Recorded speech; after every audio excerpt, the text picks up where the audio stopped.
after this week, we're going to spend weeks and weeks and weeks on trends in crime, how it changed, why it changed, and on the correlates of crime. Who's more likely to commit crime and who's less likely to commit crime. Before getting there, I need you to know how we measure crime. That is, how we know whether or not people commit crime and how crime changes over time in the United States. Now, the slide I have up here right now with the stuff that literally just happened this week is a great segue, because in the past, we talked about the importance of defining crime, right? Who gets to decide what is or is not crime? We noted that Russia decriminalized domestic violence a couple of years ago. And then we also today are going to talk about crime trends and what gets reported in crime trends. Normally when they're reported, they're covered in the media and things like that. They don't give you crime rates for everything. They give you crime rates for a handful of certain crimes. We're also going to talk a little bit briefly about political motivations around measuring crime. And I'll give you an example from the 1990s. And in this particular case, the reason this comment was made was when you spend a lot of money and you put soldiers on the street, it does reduce some kind of crime. Namely, the kind of crime that happens on the street. But it doesn't do a whole lot for domestic violence or insider trading or things of that nature, which is why the comment was made, because some types of crime, like carjackings, have gone down a lot, as I understand it, with the National Guard soldiers in D.C., and other types have not changed at all, right? Okay, so today we're going to do two things. Today we're going to talk about one type of way to measure crime, and then Thursday we're going to talk about a different type. The thing about crime, for people who study it, like me and criminologists and sociologists and increasingly economists, is we have a lot of different sources. And what we do is triangulate what they all say. So we know very, very, very accurately what crime looks like, right? It's not a question, because all the different sources come from different places. One major source of data on crime is the police. But that's not the only source. Today we're going to talk about police data. On Thursday, we're going to talk about victim data from surveys and self-report surveys where people who committed crime say it. They say, hey, yeah, I did it, right? We have all these sources. Today is police data. We're going to go into the major sources of police data, but first, I want to make a preliminary note.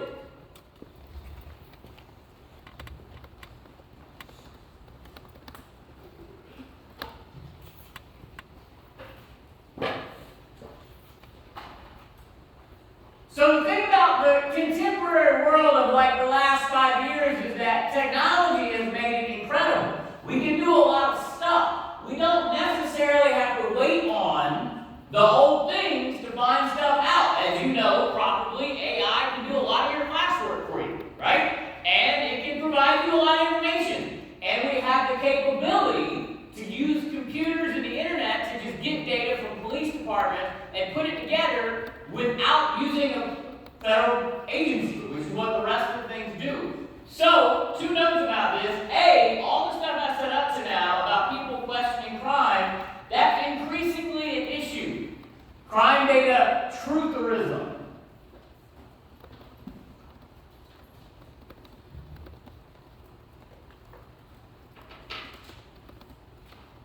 No matter what data source someone uses, people don't believe crime rates. When they're told crime is going down, many people don't believe it. I used to show news articles where they interview people and they just totally dismiss it, right? People doubt it because they don't realize, like you're going to find out, we have a whole lot of ways to find out what crime is doing. And that's important because it is the case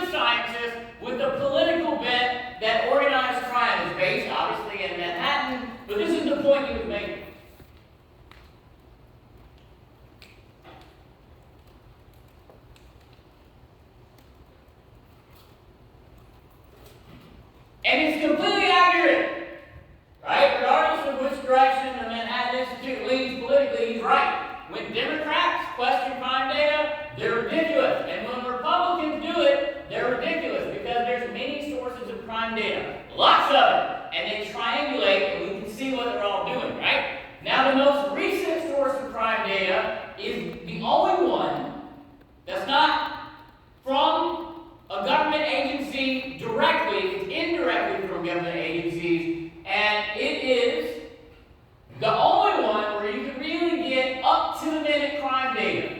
And it's called the Real-Time Crime Index.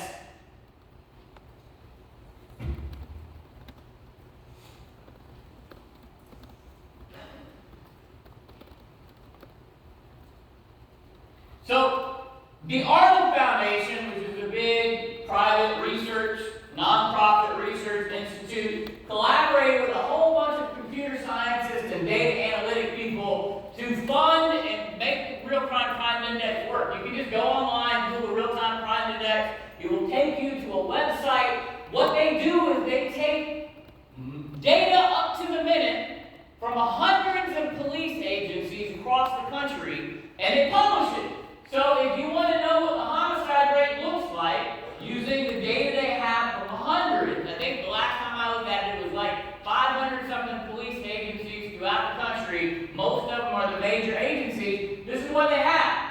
You can go on there, you can pick the time frame, you can pick the crime, right? You can even pick the cities for major cities like New York City. This is the homicide rate from 2018 to 2025, according to the Real-Time Crime Index, right?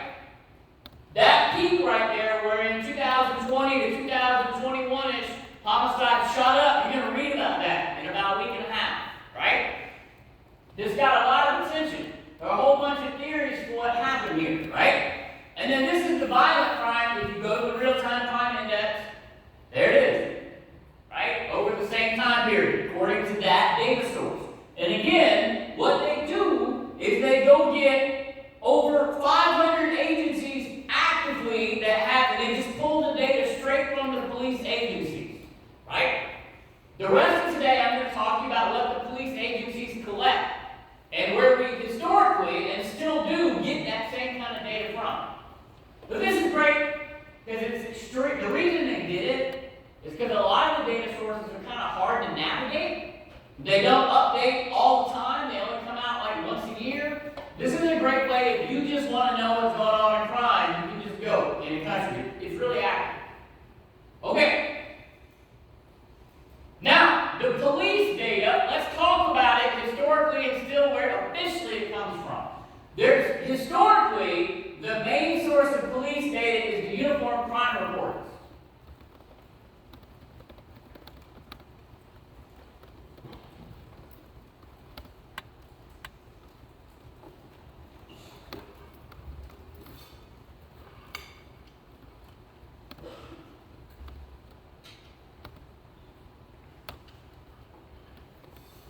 It has been collected by the FBI since the 1930s.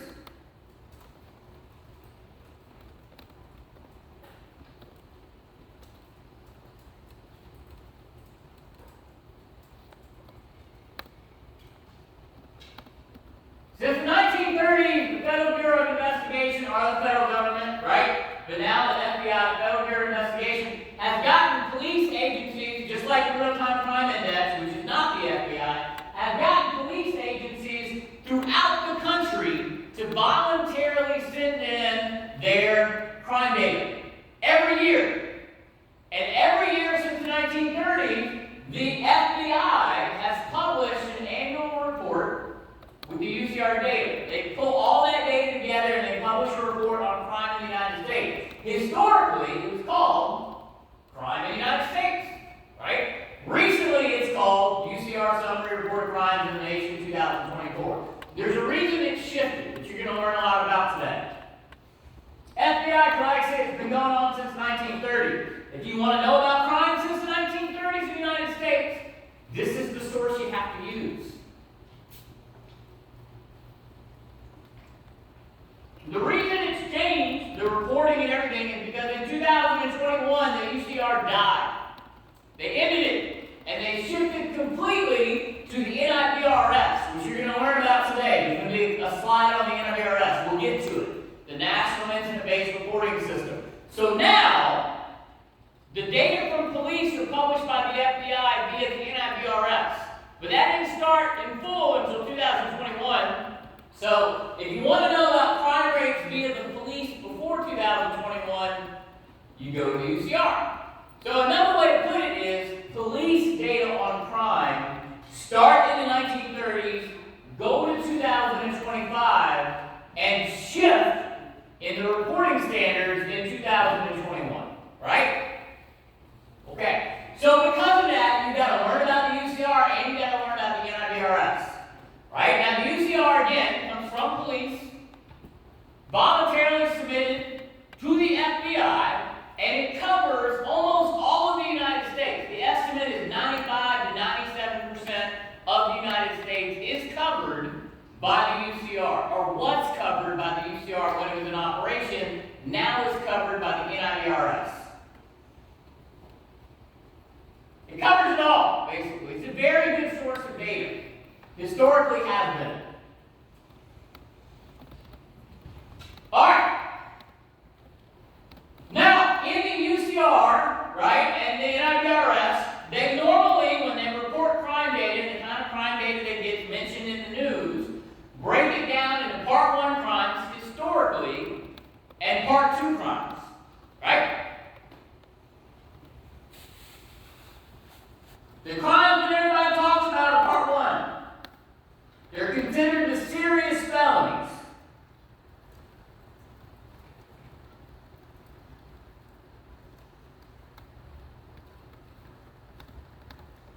You got to know all 8 of them. Historically, the name for Part 1 crimes, as they were reported, was index crimes.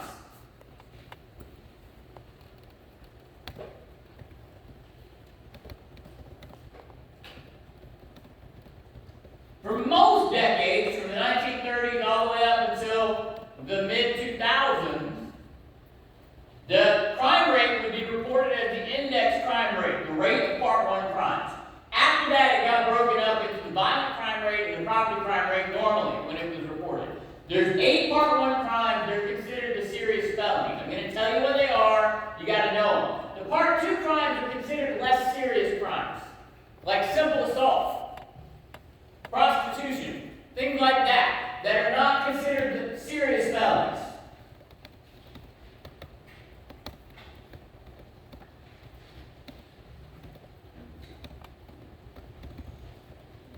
All right, Part 1 crimes, index crimes, include, here are the 8 of them: murder / non-negligent manslaughter, that is killing somebody. Murder / non-negligent manslaughter, killing somebody.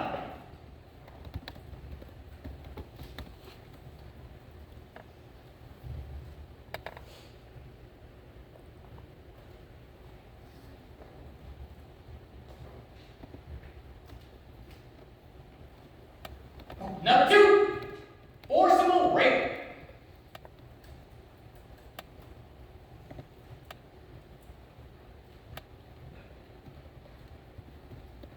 Number 3, robbery.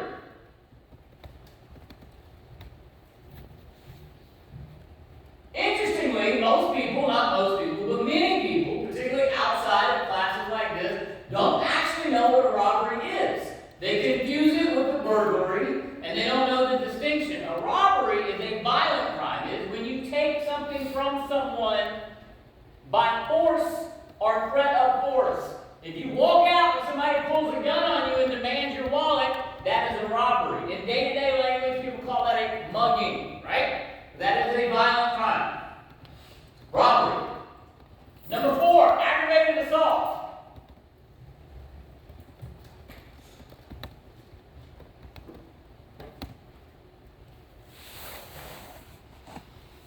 Aggravated assault.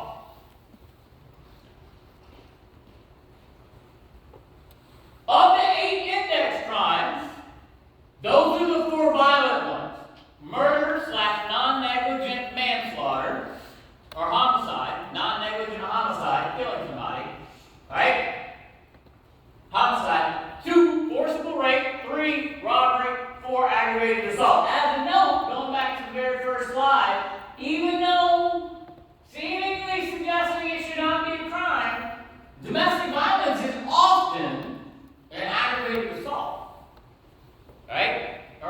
aggravated battery is often a serious felony. In fact, as you're going to learn, women, when they get killed, often get killed by their husbands, which would make it a murder or a non-negligent homicide, depending, right? Okay, the other 4 index crimes are property crimes, and they start with burglary. That's when you break in somewhere and take something.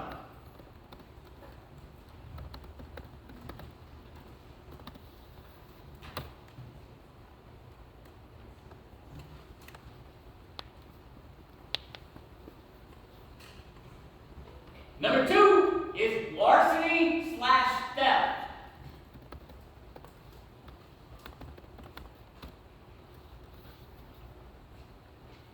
Larceny/theft.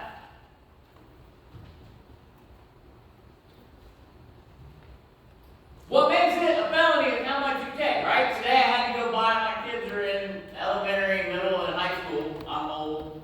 And one of them plays an instrument, and I had to go get a music book they need. So we went to a music store. I went a little while before class, and they have violins, trumpets, saxophones, all that shit hanging in the music store. And they got music books in the back. And while my wife was figuring out which music books they need, I was just looking at the instruments. I was like, oh, maybe I'll buy an instrument and learn how to play. I've always thought, hey, how cool would it be to play fucking violin? Just so I can play Spiegel and Spiegel. It's a beautiful song. Well, holy fucking shit. Those things start, not just violin, fucking trumpet, started like $2,000. Like every instrument in that store was between $900 and $5,000. That was insane, right? Never mind. If you were to go in there and walk out with a trumpet, that would be a theft, a felony theft, because it's thousands of dollars in value, right? Okay, larceny theft. Number 3, motor vehicle theft, stealing somebody's car or truck or motorcycle.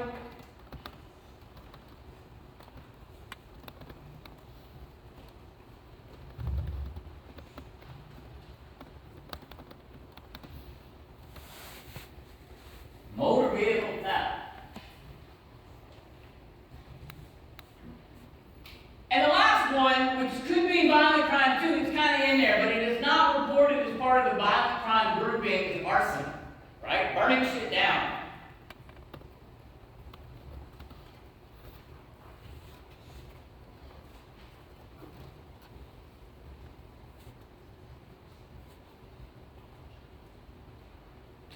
Got another 8. Burglary, larceny theft, motor vehicle theft, and arson. Those are considered the non-violent one. And into the violent, murder/non-negligent homicide, rape, robbery, and aggravated assault. Those are the Part 1 index crime. When you hear about a violent crime rate, when you see something like this is the violent crime rate. This is the rate of those 4 violent crimes, the 4 index crimes that are considered violent, right?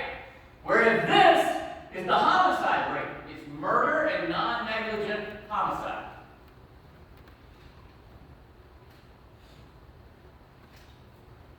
All right, now I told you a little while ago that back in the about 1,000, mid-thousands, there began to be some pushback about reporting an index crime rate. And the concern, as you're going to see, is when you calculate the rate, that some of the crimes are a lot more serious than other crimes, and the more serious they are, the rarer they are. So in the Part 1 crimes, the rarest crime, the crime that happens the least, is murder and non-negligent homicide. And the crime that happens the most is aggravated assault. In the property crimes, burglary happens the least, larceny theft happens way, way, way more, right? So those property and violent crimes tend to be driven by the least serious crimes. Let me show you how to calculate the crime rate, and then you'll see how that can mess it up when you're just putting them all together. So to calculate the crime rate, we have to start with the total number of crimes. So I'm going to throw a number up here, 16,214.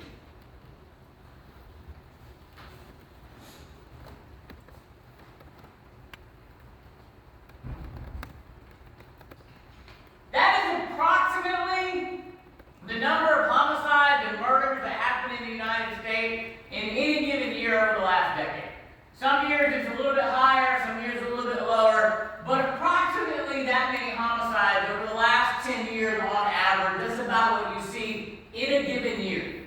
In the United States, about 16,214 people are murdered or killed in non-negligent homicide. You start with the number of crimes, but you can't compare that. You can't compare the number of crimes in one area to another area because more people might live in one area than in another area, so you have to standardize it based on the size of the population in an area. So what they do is they take the number of crime, homicide, for example, and they divide it by the population. In the particular year that I pulled 16,214 from the UCR, which I believe was 2018, this was how big the U.S. population was. There was 327 million people in the United States.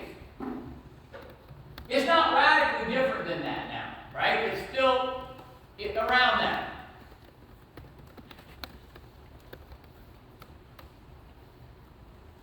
You take the total number of a given crime, you divide it by the population size, and then you multiply it by what they call a base rate multiplier for the UCR and the NIBRS. That base rate multiplier is 100,000.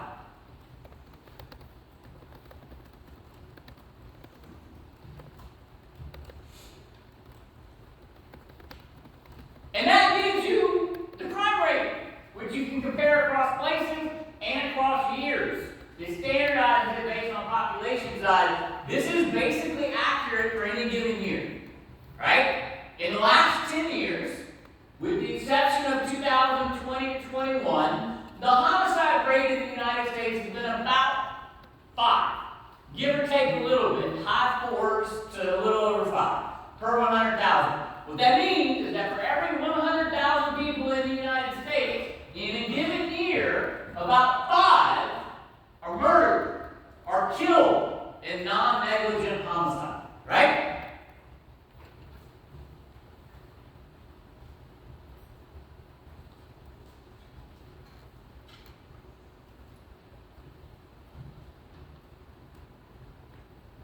You can compare that across areas, Albany, Schenectady, Niskayuna, right? Gilderland, and you can compare it across time because it's been standardized by population size. But it tells you per given population how many people are victimized. Now, in this particular example, we're only using homicides. 16,214 homicides in whatever data source I pulled that from the year, which I believe was the 2018 Uniform Crime Report. But when you're talking about violent crime rates, going all the way back here, and you see something like this, this is the rate of violent crime. This is the homicide rate, right? But when you're talking about the violent crime rate includes homicide, which means the numerator, if you remember in math, the 16,214 is the numerator, puts all the homicides, all the robberies, all the rapes, and all the aggravated assaults together. Now, whereas the homicide rate is about 5, the aggravated assault rate is hundreds per 100,000, right? Aggravated assaults dominate, absolutely dominate homicides in terms of number, which means that the unweighted violent crime rate is mostly aggravated assaults and robberies. That's what the unweighted crime rate problem is that it mostly measures the frequency of the least serious of the index crimes in that particular index.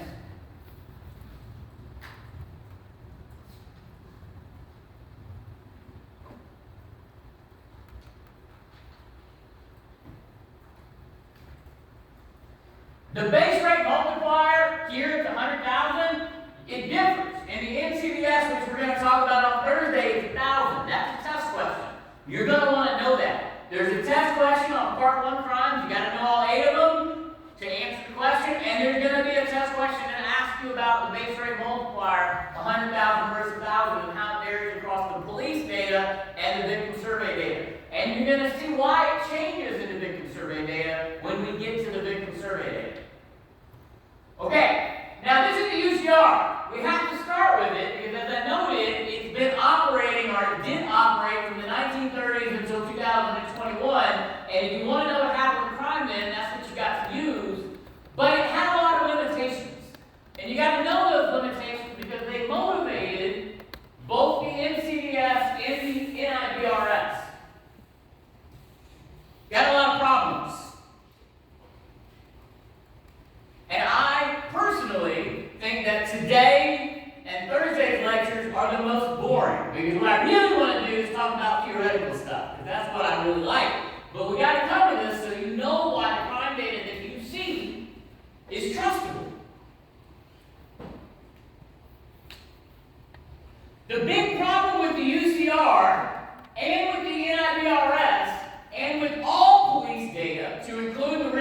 which, by the way, is police data. It's just police data collected not by the federal government, but by a group of researchers, right? Funded by the Arnold Ventures and other people. The big problem with police data, the first problem is it misses the dark figure of crime, which I am convinced most of y'all have heard that term before. And the dark figure of crime is simply unreported crime. Crime that is not brought to the attention of the police.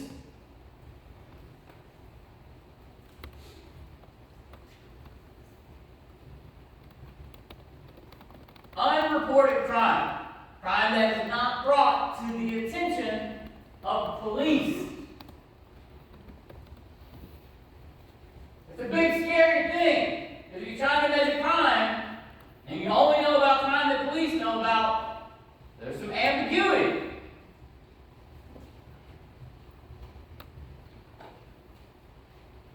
Misses the dark figure of crime. Crime not reported to police. Both the UCR and the NIBRS and the Real-Time Crime Index, all three of them miss it.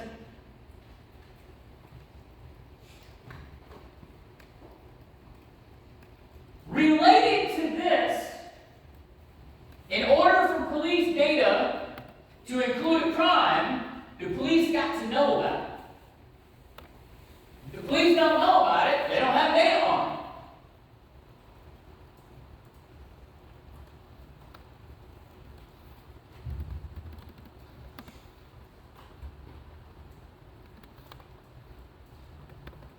On that point, police knowing about it, finding out about a crime, there's basically two broad ways that police can find out about a crime. Proactively, where they just go out and look for crimes that have happened, or reactively. Somebody calls them and says, hey, a crime has happened. We know that police are almost entirely reactive. Almost every crime they know about, somebody told them about. They rarely go out and just find crimes that have happened, right? They are almost entirely reactive. Almost everything the police learn about, they learn about because some citizen, be it a business store owner, right, or a householder, let them know, hey, I got burglarized. Somebody punched me. Somebody stole some stuff from me. And that means, if the police are primarily reactive, that citizen reporting behaviors, how citizens report crimes or if they report crimes, will affect police data. Will affect police data.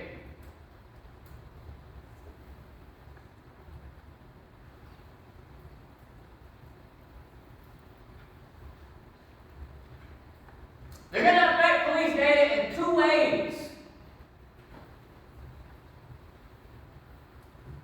One way is simply which of the crime rates that the police have are more accurate. Which ones have higher levels of reporting? And the other one is crime trends. So we're going to start with the first one.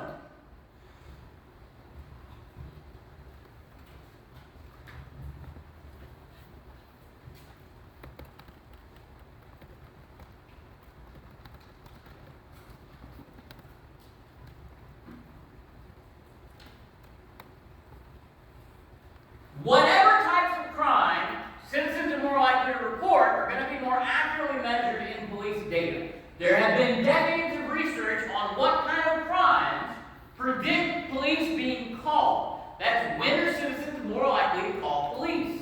And that decades of research has basically narrowed down to one big factor: severity.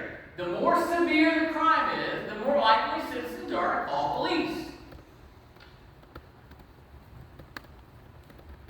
Severity.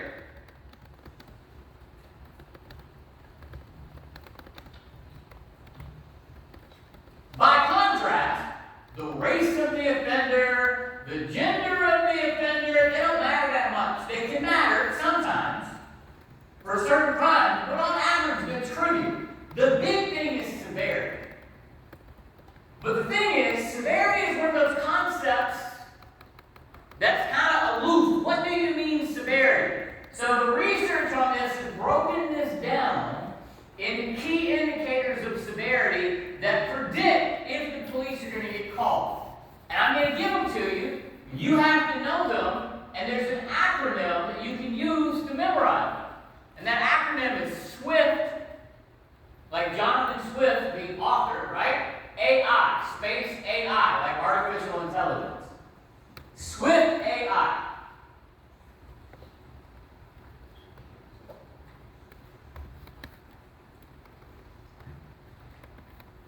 The first indicator of severity that leads people to report crimes more, the S in the SWIFT AI, is if the offender is a stranger. People consider crimes committed by strangers to be way more severe, kind of like Donald Trump on the first slide, than crimes committed by family members and acquaintances. And they're more likely to report them.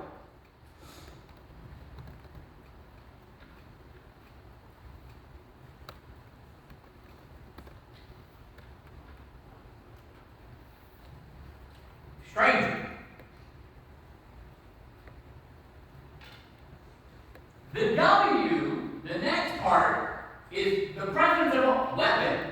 If the person is armed, even if they don't use the weapon, if they got a knife, or a gun, or a club, fucking samurai sword, you're more likely to call police.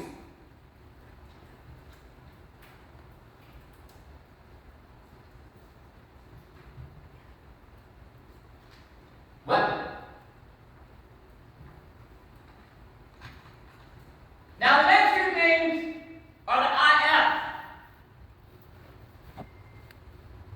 But they're in reverse order. Logically, I should start with the F and then go to the I, because the I means F happened.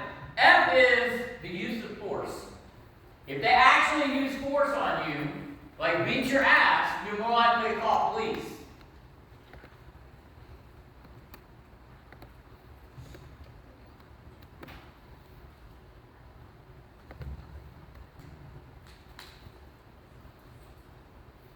The I is the amount of injury. How bad were you hurt?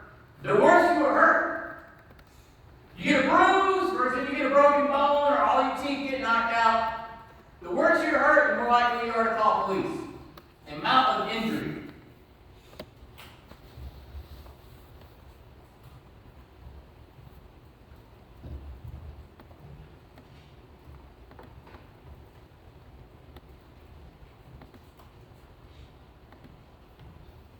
And T, the last letter of the SWIFT part, is the threat of death. If they threaten to kill you, you perceive it as more serious. You're more likely to call police.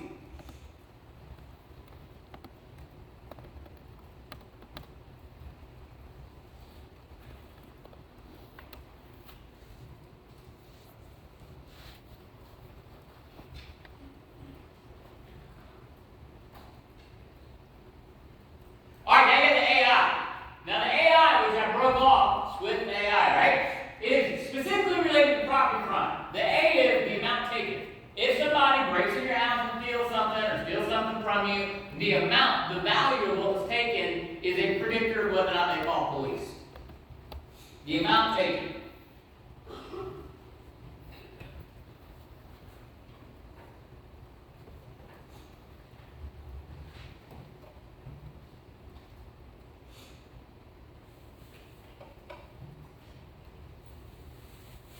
And the last one, I, is the invasion of your home. If someone breaks into your house, you're more likely to call police.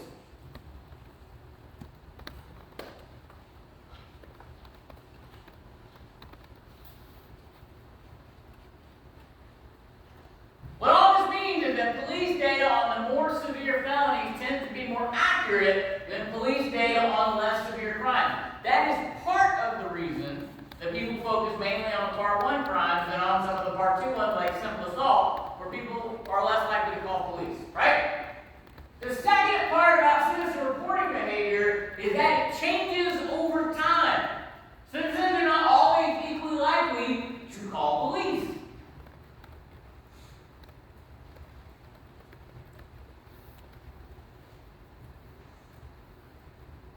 And this matters because even if crime rates stay the same,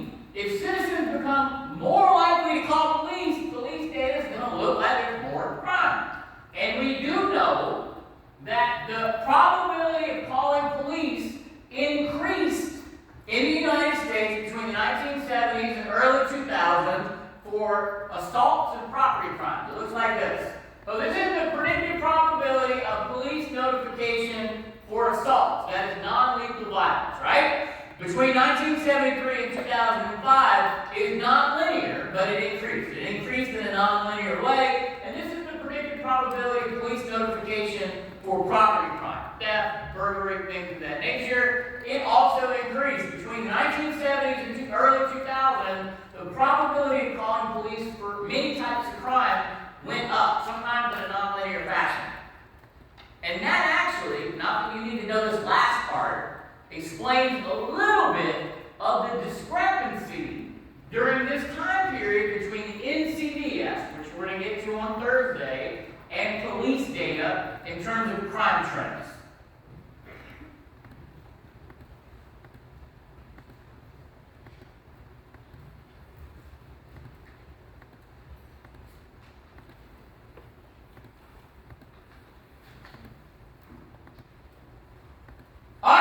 So there are other limitations of the UCR, right? One of them is that it's influenced by police discretion. Police officers and agencies have the ability to unfound crimes. If you report a crime, they can decide it's not really a crime, like a rape or burglary. If they want to get a lot more money for a gang unit, they can decide that the crimes committed are gang crimes, right? It is influenced by police discretion in whether or not they count it as a crime and how they classify it.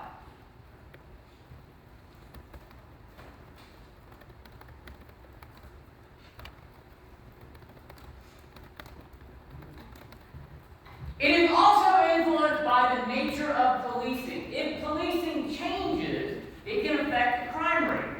If police get more technologically advanced, more professional, then their record keeping gets better.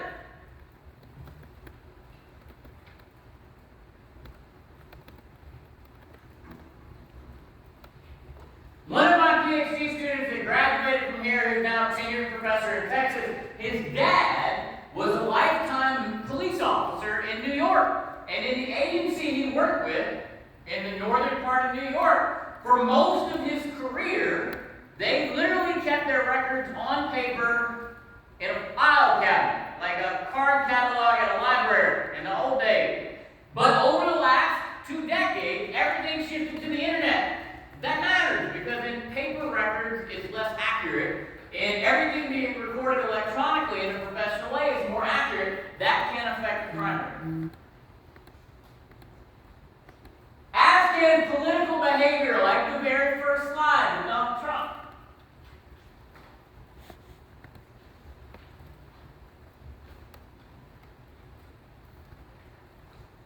And I will give you one of the many examples of this.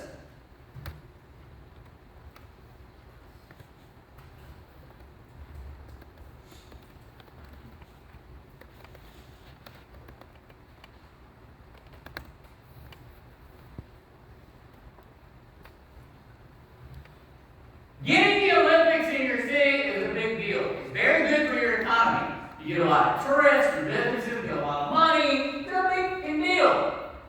Atlanta in Georgia really wanted the Olympics in 1996 in the same way that many other places have wanted them since.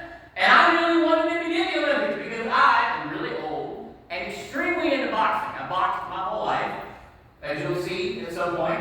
And I wanted to go. By the way, that was the year that Floyd Mayweather fought as an amateur in the Olympics. Probably the best boxer, one of the best boxers of all time, right? In order to get the Olympics, you got to submit all this paperwork to try to make your city look attractive. So what Atlanta did is lie. They miscounted their crime. They underreported the amount of crime that happened in Atlanta by 22,000 to make Atlanta seem safe so they could get the Olympics. That is an example of police data being jacked up for political reasons. Of course, if we know it, and we have other sources of data, well, that's what they did.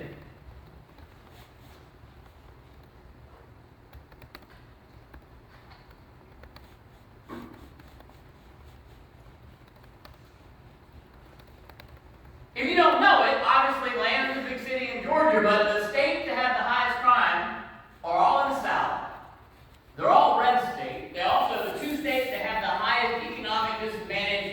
according to indicators I saw this week, are Florida and Texas, right? This places with the highest crime are Louisiana, right? Mississippi, Alabama, Georgia, right? Right? And Atlanta has a lot of crime. They underreported, made it look safer than it was, so they didn't get the Olympics. Another limitation of UCR is this weird thing called the hierarchy rule.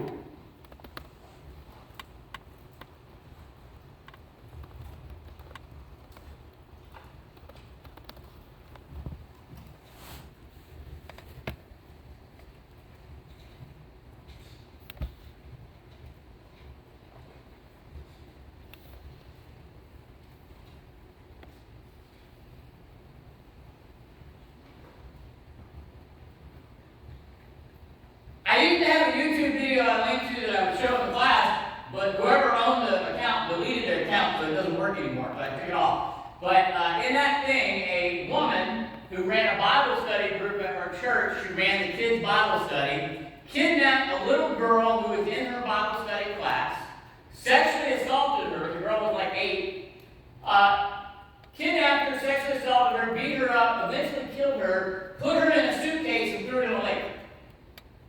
That's a lot of crime, right? In the UCR, that would be one crime, murder. The hierarchy rule means that if somebody commits a whole lot of crimes together, in the UCR, they only count the most serious.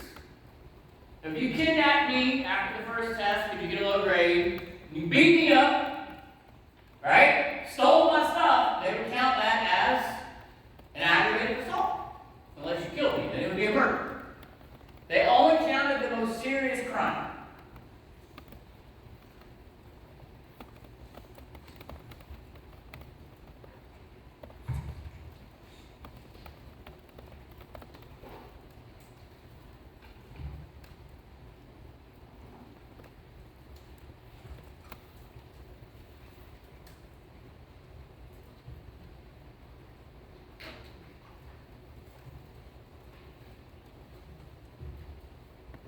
So in the FBI data, even the data that's still released, even though it's not released as the UCR as it used to be, they give you the number of crimes, they give you the crime rate, they give you the number of arrests, and they give you the clearance rate. The clearance rate being what percent of known crimes resulted in an arrest, right? For what percent of crimes was there an arrest? When you look at the arrest data in the UCR, not the crimes known to police, but the arrest data and the clearance rate, it does bear mentioning something that you would know already, and that is, arrests don't mean anybody who was guilty was arrested. They don't mean that the right person was arrested. They just mean somebody was arrested.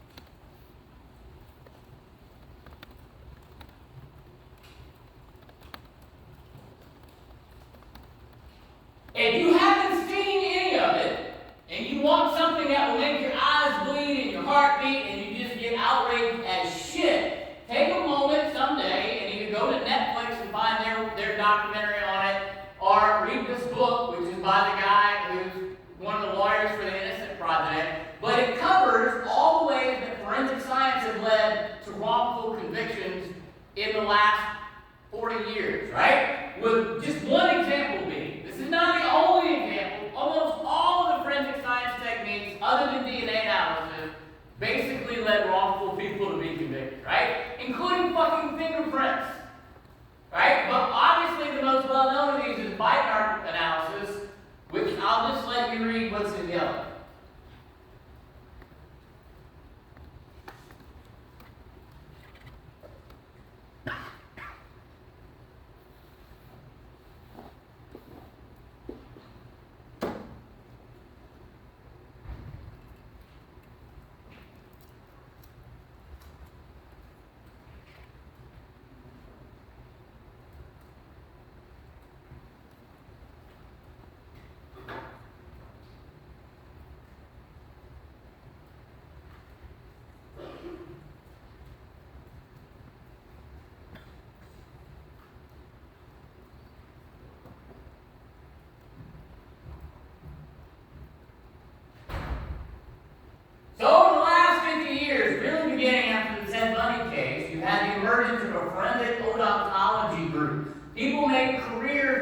forensic bite mark analysts, they taught police officers, they wrote textbooks, they got paid thousands of dollars by foreign governments to come over there and teach all their police about it, and they testified in every state in all sorts of crimes, and they swore that they could identify the exact person that left the bite mark. And it turns out that it is all bullshit. They can't even tell if the bite was made by a human when they're actually tested. They can't even tell if it's left by a human. I got a whole bunch of data and graphs on this. I'm not going to use it in class. It's covered in that book. Infuriating. And there's a Netflix documentary on it, and it is incredible. Dig through Netflix and look for it. It's called The Innocence Files, I believe. It's awesome. Absolutely awesome. But it will make you pissed off if you're like me and you don't like unfair shit. Because I don't. Okay. One of the other more complicated limitations of police data and really all crime rate data is that it relies on decennial census data, which is the best data we have for how big a population is. Let me rewind to make this a little bit clearer. Census data is what gives us the denominator here. 327 million people in the United States, right? The way we find out how many people are in the U.S. are in Albany, are in Schenectady, are in Oklahoma, is using census data, which is collected, the word decennial, right? Which I just mispronounced because I suck at pronouncing shit. Right? It's every 10 years. Right? It's collected every 10 years.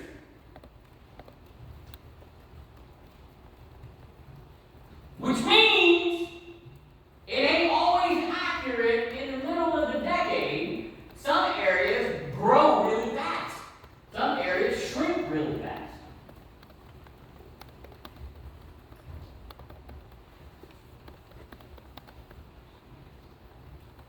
In areas that grow really fast, the population data, the numerator, the denominator will be wrong, but the numerator will have all the crimes that were committed by a much larger population. So it just means that the crime rates can be less accurate in areas where you have a lot of population change over the course of a decade.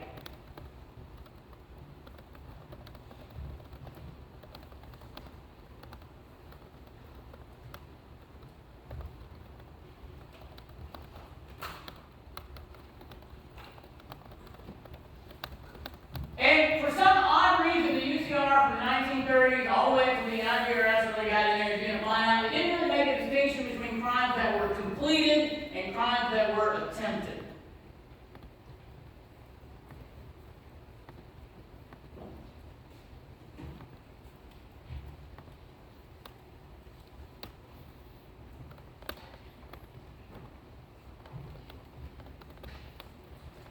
If you wonder why I pace back and forth, it's to slow my ass down. Because I used to just stand in one spot and lecture, and everybody's like, hey, you talk too fast. And I still get that. But what I try to do is say something and walk. The other reason I do that is I picked it up as a habit. I used to have a Fitbit, and my wife's brother has a Fitbit, and that's the only way I can beat him, is to walk in your class. I do an hour, 2 hours every time I lecture. It's just walking. Alright, one of the biggest limitations of the UCR and that has been addressed in the NIBRS, which you're going to find out, is the UCR only provided summary data. That's data at a more aggregate level than the incident itself.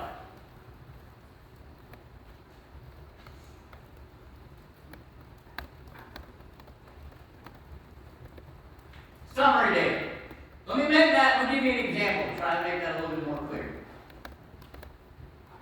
Summary data for this class would be the average class GPA, averaging across all students in the class at the end of the semester, which on average is a C. The average student in the class gets a C, right? Okay, and you got more people, as we noticed, failing than getting A's, but a large chunk of people get A minuses and B pluses and things like that. It's fine. That's average data. Incident data would be saying this student sat in the first row, they attended these days, this is what they got on each test. That's data about a particular person. In the case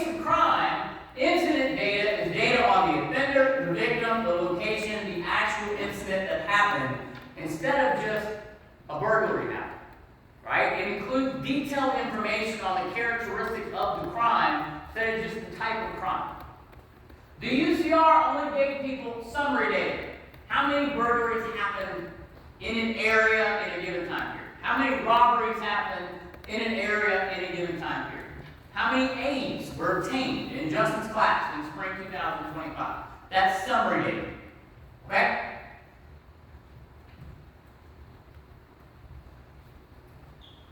So all these limitations are what motivated, beginning in the 1980s, the development of the National Incident-Based Reporting System, or the NIBRS. They wanted to fix the UCR. This is the UCR on steroids.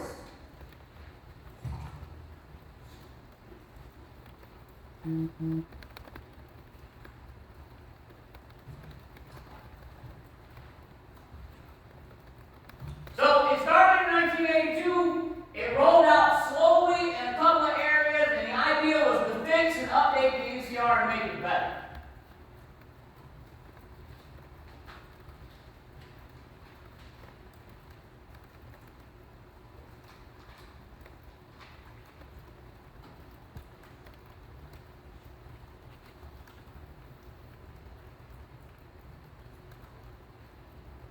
And that first point up there, the last sentence, right? To count each incident, arrest, including the incident, the victim, and offender information, means that the idea, which is repeated in another bullet point of the NIBRS, one of the first ideas, was to get more than summary data. To get incident level data, data on the particular characteristics of a criminal offense.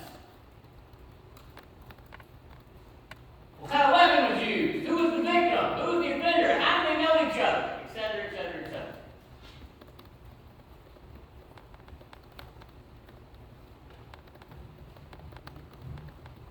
Now, in doing this, instead of keeping the same Part 1, Part 2 crimes, they kept a similar but different categorization. They broke it down, which is going to be the next couple of bullet points, into two different groups.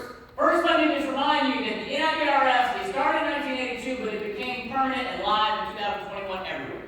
The UCR died, and as of January 1st, 2021, the NIBRS became the official government source of crime data, police data.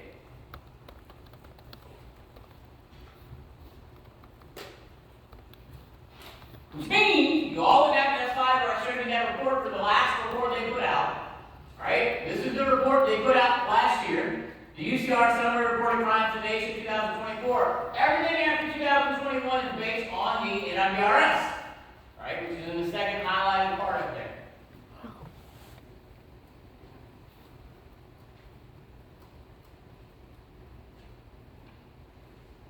Now, there was, and this is why I had the crime data trutherism bullet point on the second slide, some craziness in the first year when it rolled out. Right? When they shifted in 2021, for about a year there was some real craziness with some agencies not reporting right and things of that nature, and as I'm going to show you on the next slide, some questions about some inaccuracy. Not widespread inaccuracy, but some. But, two things. A, that's been fixed. B, this is not the only source of crime data. Right? We also have victim surveys and other forms of data, like the real-time crime index, which don't have that. So someone who points to that, like Elon Musk did in the last election, he tweeted out a big thing that says you can't trust the crime data. Someone who points to that one time period in 2021 in the NIBRS and says you can't trust the data is lying to you, because we have data from other sources, right? It's a form of misinformation, which is what the last class, I didn't teach it, but it was about, based on the PowerPoint that was up when it came in. All right, so we provide detailed incident level data on 46, not 8 index crimes, but 46 Group A offenses, which you do not have to know. But those are the more serious ones.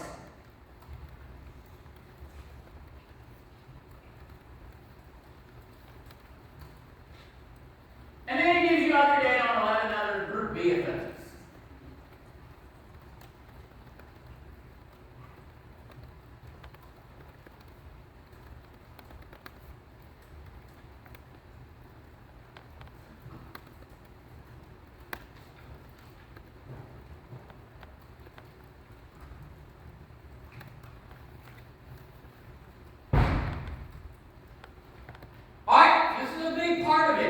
records each offense occurring in an incident.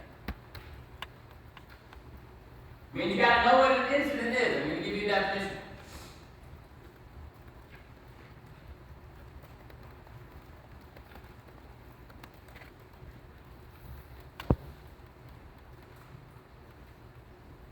Record each offense occurring in an incident.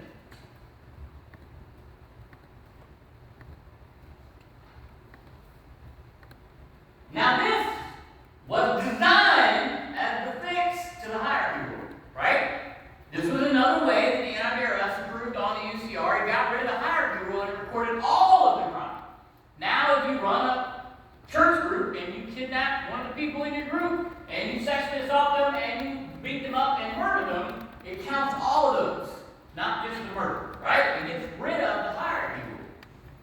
Now in order to do that, you've got to define an incident and put some parameters on it that are seemingly arbitrary that I'm going to tell you because you got to know.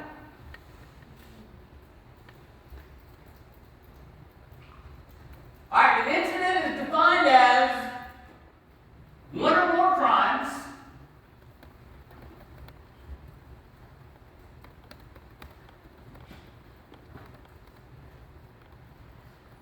one or more offenses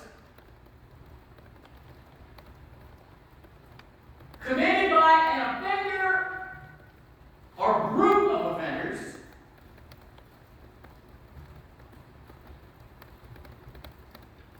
one or more crimes committed by an offender or a group of offenders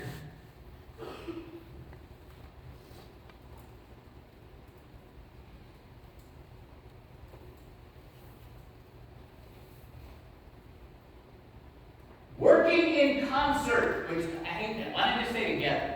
Working together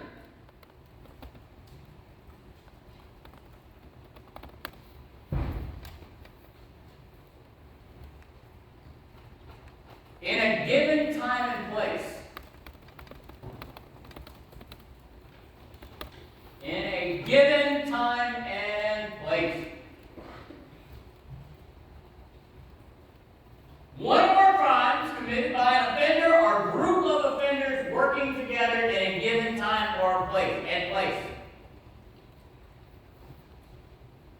An incident officially can have up to 10 different crimes or offenses, 99 offenders, and 999 victims. One incident can have up to 10 different offenses, 99 offenders, and 999 victims. I don't know what happens if you exceed that. That's just what is in the NIDRS. 10 different crimes, 99 offenders, and 999 victims.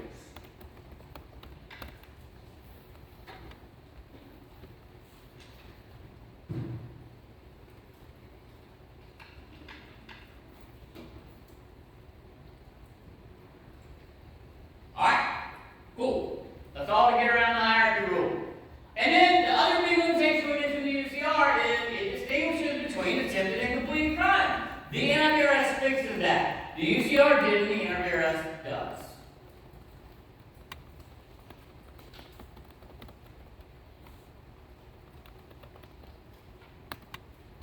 So we got rid of the issue of not distinguishing attempted from completed crime. We got rid of the issue of the hierarchy rule. We got rid of the issue of not having incident level data, right? It does on a lot of offenses.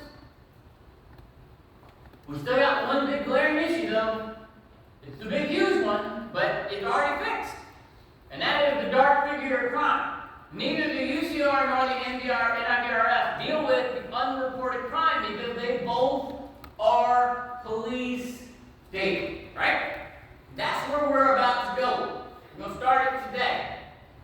I do want to note that this whole thing, when it first started, when it shifted to 2021, there was some concern, like I said initially, that this one source of data, not all the other one, but this one source of data, it was accurate, but not perfectly so.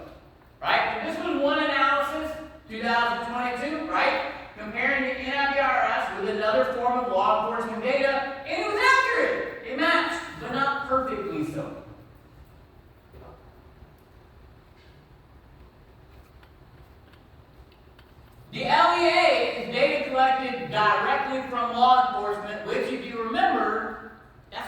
real-time crime index does. It's just straight out of law enforcement agencies, right? And they normally match at a very high rate, but not perfectly so, especially not early on. All right, boom. We're going to start it.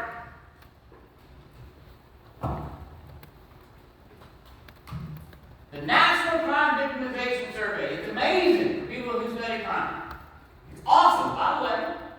If you go to Brightspace, it's funny, most of y'all have. Some of y'all haven't. I remember I taught one semester, and I mentioned at the end of the semester that we had run out of time. And so we weren't going to be able to cover a topic, but the articles that were assigned for that day were still on the test, and they covered it. And I had like 7 students line up literally the last week of class and ask me where the course articles were. And I told them, okay, this is where they are, but that's not the most successful strategy for doing well in class, right? You should have found them. They're on Brightspace. If you go to Brightspace, there's an image for the actual course. That's crime trend. It's a violent crime trend from the NCBS. That image is how violent crime as reported in the NCBS has changed over the last few decades, right? And it's titled An Era of Declining Crime. Okay. The National Crime Victimization Survey data collection began in the early 1970s. In 1972, it was originally called the National Crime Survey. You don't got to know that, right? It is collected by the Bureau of Justice Statistics with help from the Census Bureau. It's been going on for over 50 years.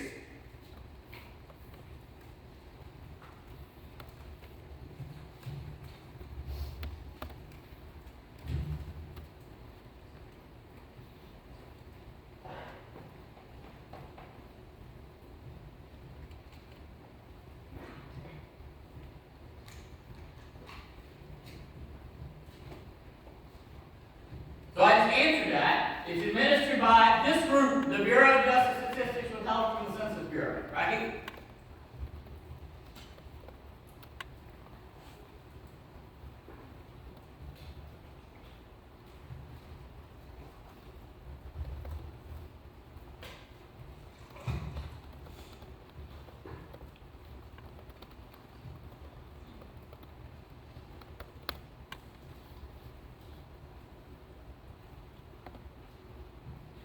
Before I get to that, the main point of the National Crime Victimization Survey, the reason it is here, is that it fixes the one major issue that plagues the UCR, the NIDRS, and the Real-Time Crime Index.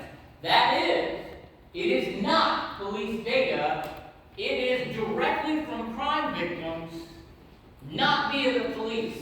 So this captures the dark figure of crime. That's also a test question. It's like, who's the following captures the dark figure of crime? And the answer is the NCBS.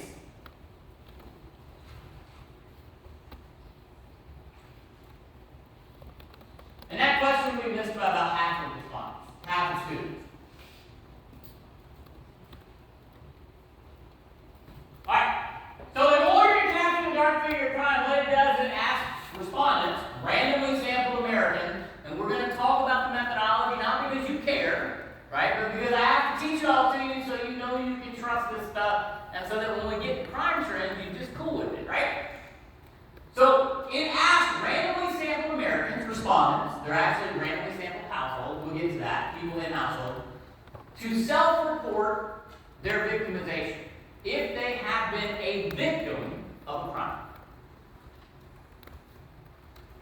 They're asked to self-report their victimization if they have been a victim of a crime. Not to police, but to the survey administrators. So the survey administrators contact them, right? And ask them, have you been a victim of a crime? They also ask them, if they say yes, did you report it to police? And if not, why not? We're going to get to that. That's on the next slide.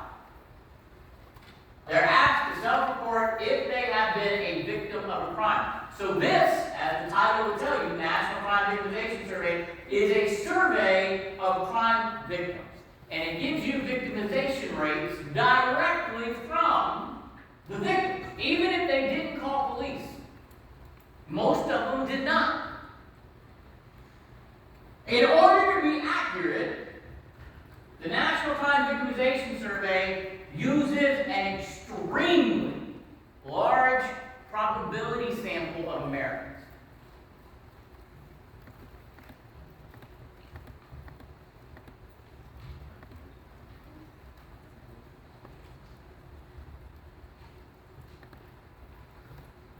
An extremely large probability sample of Americans. Probability is just random sample of Americans.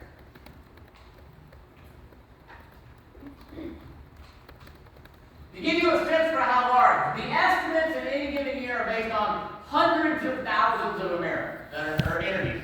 But the people being sampled and pulled in at any given moment are over 100,000 individuals and over 50,000 households. Right? As you're going to learn, they sample households and interview people in the household. At any given moment, when they're pulling people into the sample, they're pulling in 50,000 plus households and interviewing over 100,000 people, and then the estimates are based on hundreds of thousands because they already have people in the sample, as you're going to learn. This is the biggest, baddest, most methodologically sophisticated, most tested and validated survey on crime ever done. And it's expensive as shit, and it's extremely accurate.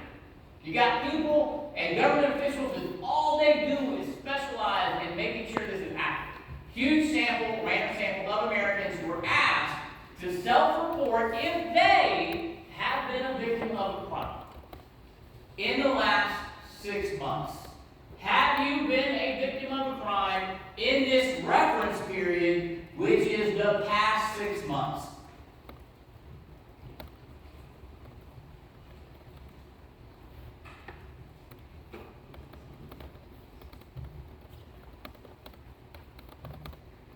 The past 6 months. Okay, we're going to stop there today. See y'all next time. Thank you. Yes.